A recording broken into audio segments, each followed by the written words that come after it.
Hey everyone, here's up here, and today we are, well, I think this is, explains itself. There's a new Undertale Deltarune newsletter. Um, I really like Undertale and Deltarune, and, I would like to see what kind of news there is, and, so I'm just here with the newsletter, and let's see what news there is.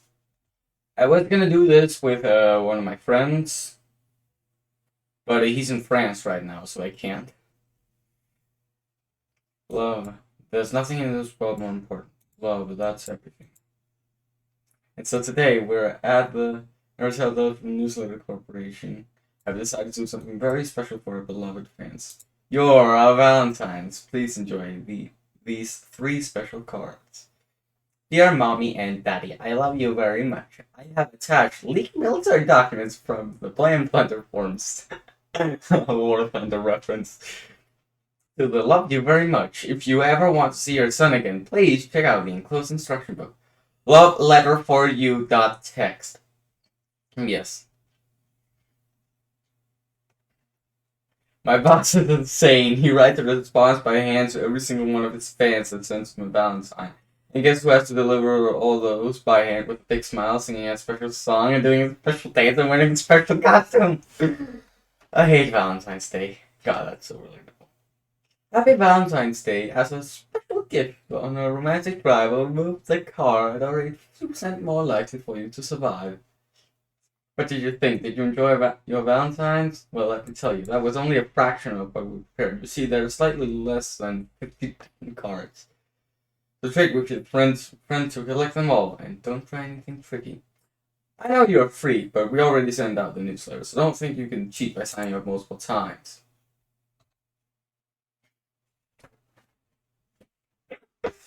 There's the looks so funny when he's mad, stomping. Undertale Deltarune's most lovable character, special Valentine's message. How were those Valentines? Your heart must be practically jumping out of your body in joy and then moving around some sort of green so well, for some of you at least. Others might need a little more persuasion to enter love fever mode. Looking at you, non-truck freaks. Oh, and he's not looking at me. That's nice. In this case, we've got to bring out our secret weapon. A super special message direct from your favorite hero, a master of love, the cuddliest character who would stop at nothing to put a ring on it and get your heart. Enjoy. Spamton Love Network! Alright, so, Spamton Love Network. Let's, look at this. Two community video checks, my friend. Friday, blah blah blah. Just the last day of 1999. Time 11 p.m. Coming up next, my daily reward 18 plus. The year 2000 approach. This Earth will stop spitting. Get ready. I really want to get someone before the year 2. Is it 2000 or 2002? Probably 2000. Oh. And it was up spinning and it is concerning any takers. Collection fun. In pairs. Hearts and candy ain't love ready. Hearts and candy ain't love dandy. Oh, it's spams in that value network. I can't speak. A sweet surprise awaits. For those who are patient will enjoy love's bounty. What is love's secret? This heart will reveal love's truth. What? What? Oops, we spilled the beans. The Spamton Love Network. Spamton Value Network turned into the Spamton Love Network.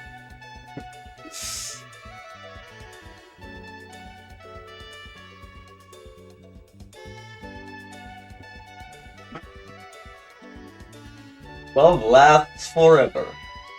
Like your piece. Branson Love Network.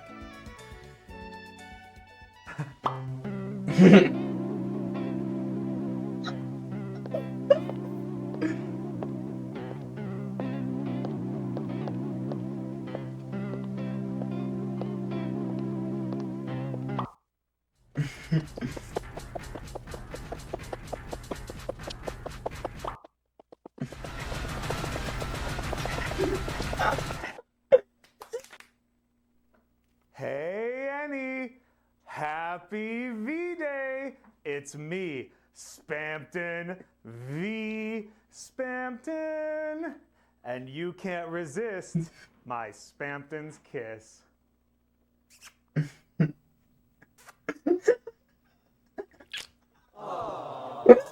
That's right, Spampton V. Spampton, back again! Don't forget about Spampton B. Spampton.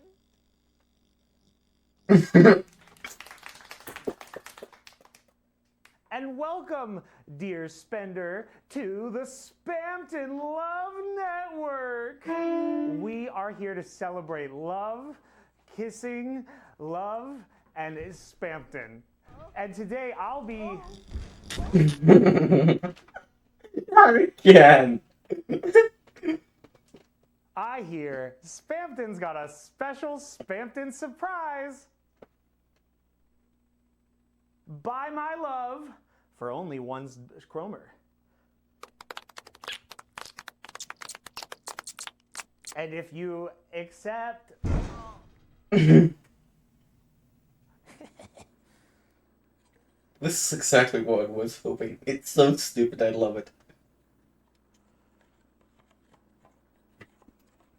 Oh, and speaking of, if you love this video, you should remember to like, subscribe, and hit the bell. Oh, that one sound neat. To get notifications so you can see any new video as soon as it comes out. Shameless plug is shameless. And what's that? I see. Spampton, my dear, a special Valentine's surprise? I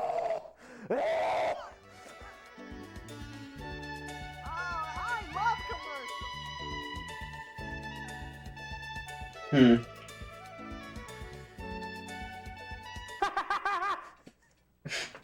Oh, it looks like my Valentine's prize is a bountiful feast. And I wonder who my lucky's date is. I've got something for you.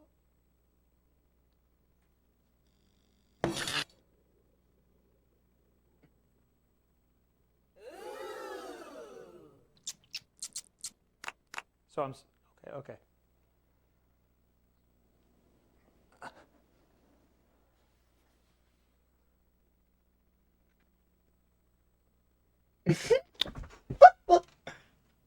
Now who's my lucky gal? Oh,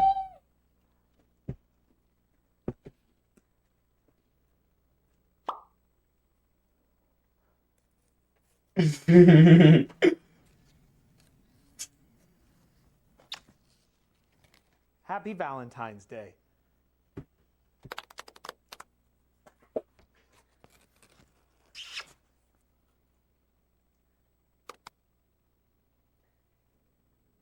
What now, sir?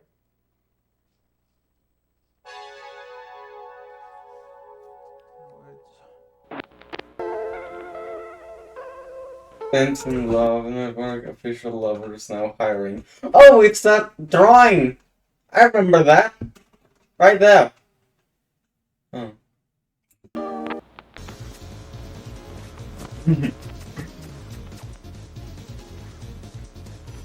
I'm Jamin. The money talks and we want to speak to you. Amazing opportunity. Nothing like it.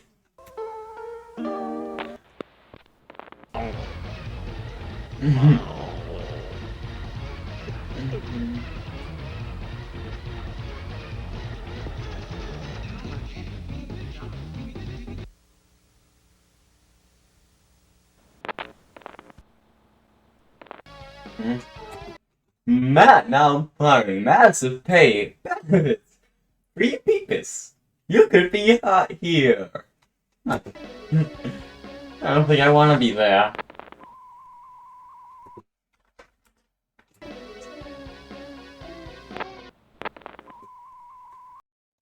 If you see this text, then something will...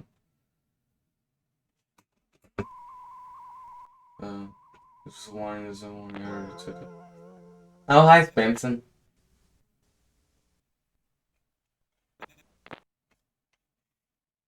Oh, that was weird. Back to this. Back to, this.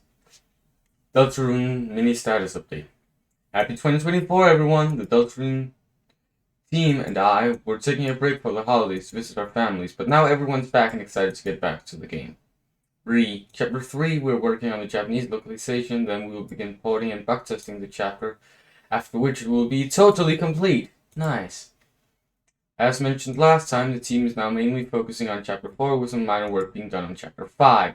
We've set an internal deadline for ourselves regarding Chapter 4, and our new producer is going to help us make this. The sweet, sweet moves we need to make to meet it. I'm confident this is going to be a really productive year. As usual, there's not much I can share without spoiling anything, so please have a look at this cap. Saffron's Valentine's New Year illustrations by Saffron Scarf. Saffron Scarf informed me that the Year of the Bunny and the Year of the Dragon are right next to each other. Hey, that's kind of romantic, isn't it? So if you do something. Oh, nice. Oh wait, it's RG1 and 2. Special newsletter spotlight and interview. Gigi. This issue we got a special interview with a special friend, Gigi, I think. Gigi has been helping me with concept art since Undertale. They're an amazing artist with an unparalleled sense for color and fashion. The most prominent work shown so far has been the Dark World costumes of Chris and Susie, and the BG concept for art for chapters, I think, background. But they've contributed many designs for the next chapters as well, so look forward to it. Anyway, on to the interview. Alright. Here we are. Toby, we met back on Twitter when I was just a musical rando making tweets at you. I really looked up to you back then. Okay, maybe I still do a little now, too. What was your impression of me, though? Please allow me to memory of the first time I exhibited at a convention when I was walking toward the event hall. You happened to be nearby talking with some friends about which artists you were looking forward to meeting. Because you knew I was in the earshot, you shouted, "I am really excited to see GGDG." This being the first time we met in person, I thought, it's that guy. Anyway, I mean to all of this to say that I thought you were weird. I was also weird, so it makes sense that we got along. My earliest memories of you are as an energetic and fearless little dog. Many people don't remember, but Undertale was initially released as a demo back in 2012. The demo only contained the ruins area, but what was your impression of Undertale from it? I was shocked that you'd made it. Of course, I didn't mean this in this disparaging way. I knew you were talented, but the thought of basically one person making such a coherent game was staggering to me. Before I met you and other developer friends, I had never considered that just making a video game, let alone a good one, was something people could do on their own. It was amazing. As for the concept of the demo, I'm not sure I ever told you this, but when I first played, I killed Toriel, and the hint to try for a different outcome went completely over my head. It was only after I watched Mutual Friend play that I got it, which pushed my impression from pretty impressed to shocked. By the way, thanks for doing this promotional art for me that I put on Steam. It was my pleasure. I'm still fond of it, though I think I could do the foreshadowing better now. Look, it's Undyne. Apparently those ones made by Gigi? Cool. So you were one of the playtesters of Undertale, and so you were able to play the final game before it released. How did you feel about the completed game, and what did you think would happen when it was released? I was already shocked by the demo, so the actual completion of the entire game was a bigger shock. It feels almost cliche to say I'd never played anything like it before, and I can't pretend to have predicted just how influential it would become. But I truly felt at the time that it was a remarkable achievement. I also clearly remember that when you asked me if I found anything in the games to be annoying, I answered without hesitation, Onion Sam.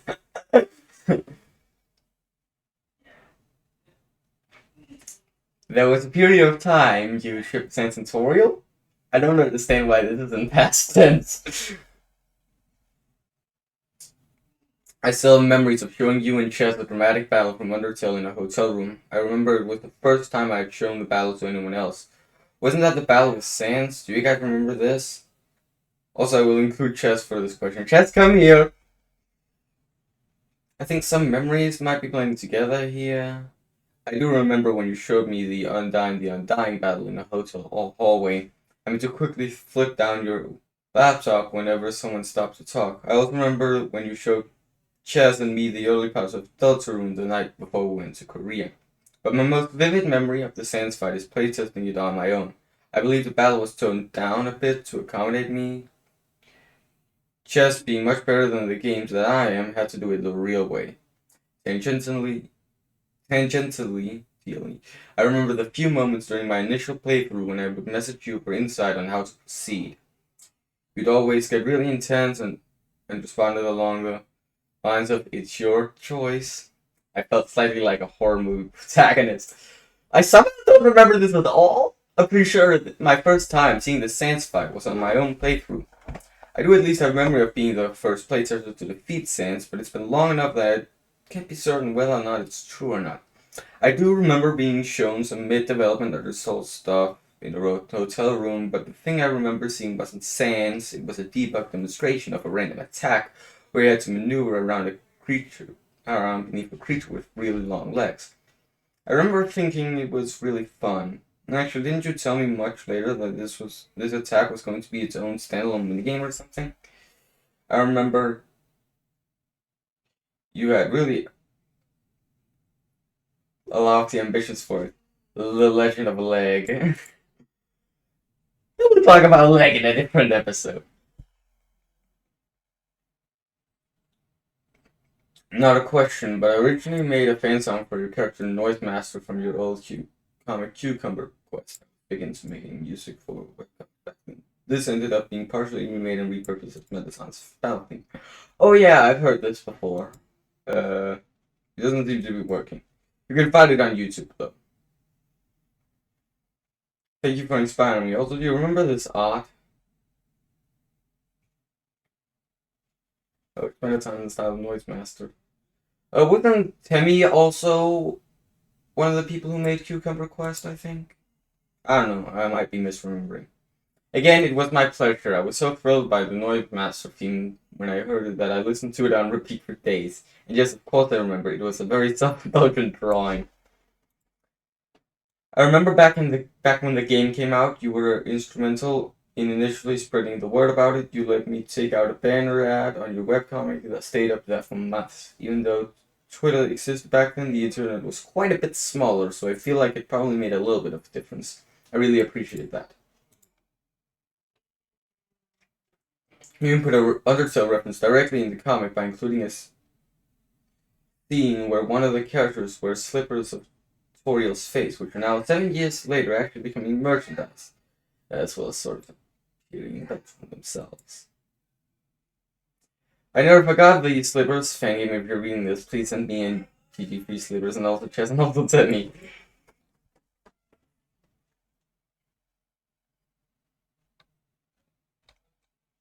Looking back, the idea of a banner ad for Undertale and a petty little webcomic page like mine started. The incident really has changed so much in only a few years. At the time, I was just proud of my friend and wanted to show off the game he worked so hard on. I would certainly appreciate a pair of those slippers, though. Look, it's those! I should read Cucumber Quest. You know what? if this video gets 10,000 likes, I will be reading Cucumber Quest on video. Oh, not a question again, but hey guys, GG also drew this poster, the Metatime poster. Oh, my friend actually has this one. It's very cool. Oh, the Metatime poster was really fun adapting a tiny pixel asset into a complete illustration. It reminded me of when I used to redraw the covers from Neopets books as a kid. I barely head to my next point without readers a chance to ask any questions. Come to think of it, you should have mentioned the full illustration of that big BB poster from Meditine's room. I would have hung that on my own wall. Who's your favorite character from Deltarune? Susie. I'm also really very fond of Noelle and Ralsei. Who's your least favorite character from Deltarune? You mentioned once in a live stream that one of your friends reacted so negatively to Rule's card you thought he would be badly hated. That was the friend. Oh, that's the Queen's Mansion. Is there a piece of art that you made for Undertale and Deltarune that really sticks out to you, or that you're particularly proud of? The work I'm most proud of is all in Chapter 3. I lost count of how many times I was told this looks too good when it turned in a piece of concept art. Of what's been shown already, I look back most fondly on my art for Chapter 2's Cyber City. I'm also very happy every time I get to put the main characters in new outfits. Look, it's Chris. Crispy Chris.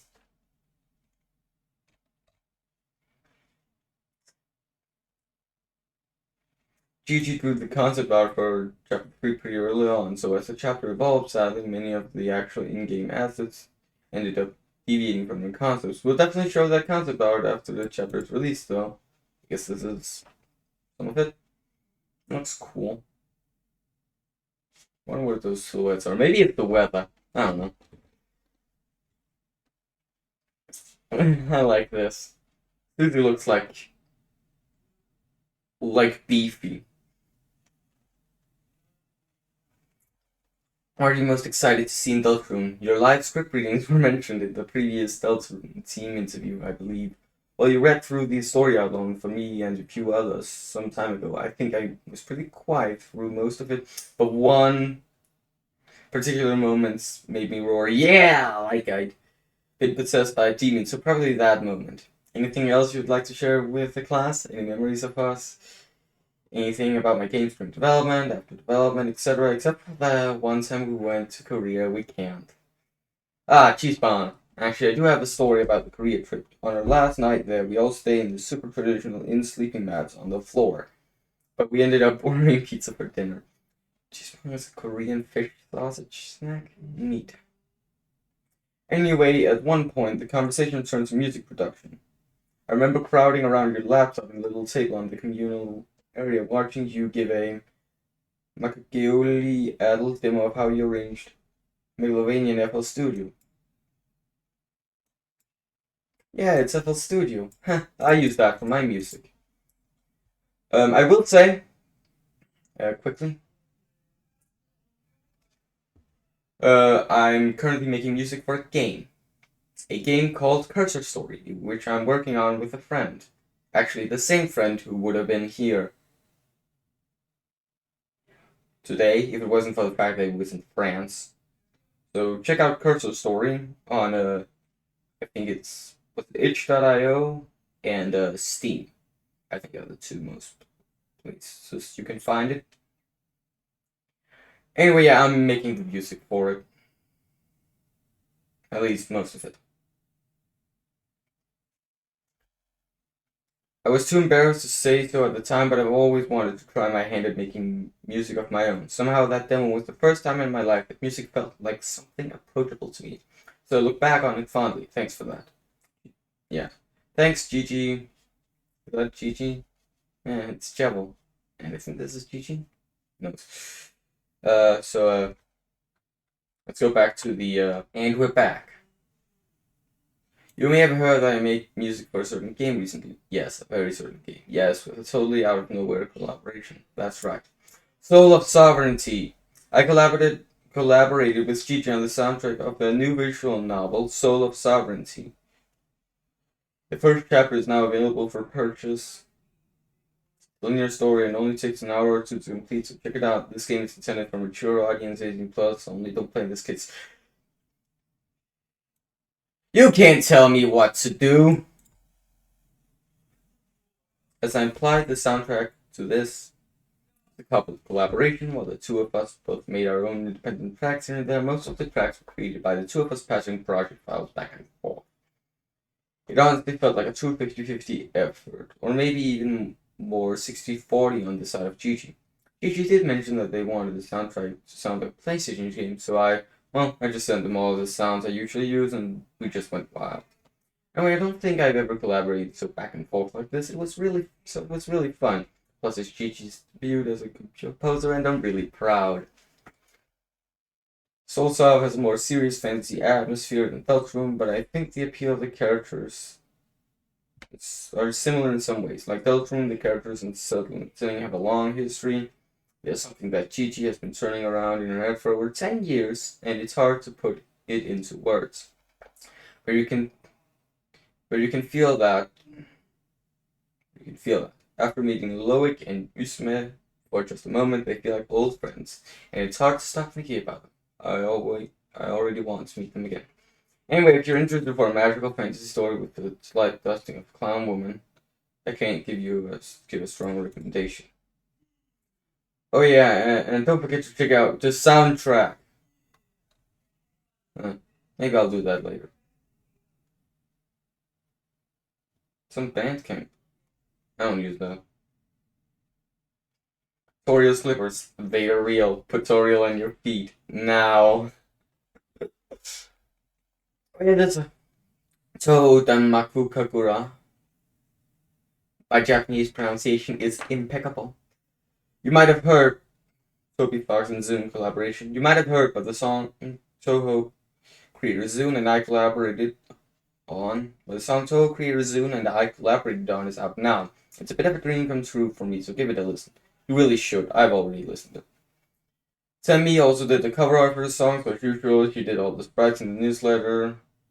Also, as usual, she did all the sprites in the newsletter. Thank you, Temi. Yuzuru Hanyuri Pray.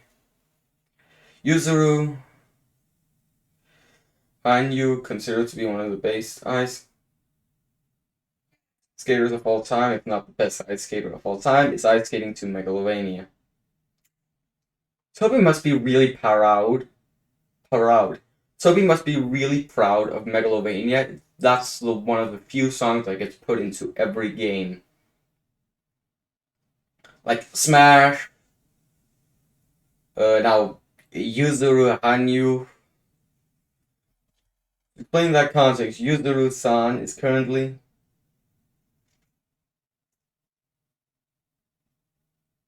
I guess it's not a game. So to explain the context, Yuzuru-san is currently putting on a special one-man ice show called Replay that tells the story inspired by his favorite RPG games. Performance uses many songs from games he loves, including Lufia 2, which made me extremely happy. I won't spoil too much, but the plot seems to be a bit inspired by Undertale, which was a wonderful surprise. It goes without saying that it's a huge honor to have my music used in an event like this. Luckily, I was able to attend it in person. It was one of the best things I've ever seen in my life. When he turned towards the stands, I screamed and felt like Winnie the Pooh for a second. I'm not sure it's corny to share this, but we sent him some flowers before his performance. Seeing this flower arrangement filled you with determination. I'll let you guys know if there is ever a way for you to view the performance for yourselves. This is really nice. Maybe you should check this out. It doesn't seem for me. But again, Toby must be really proud of Megalovania if it's one of the few things he puts in everything. He used it for his Earthbound Halloween hack. He used it in Homestuck, Undertale, Smash Bros.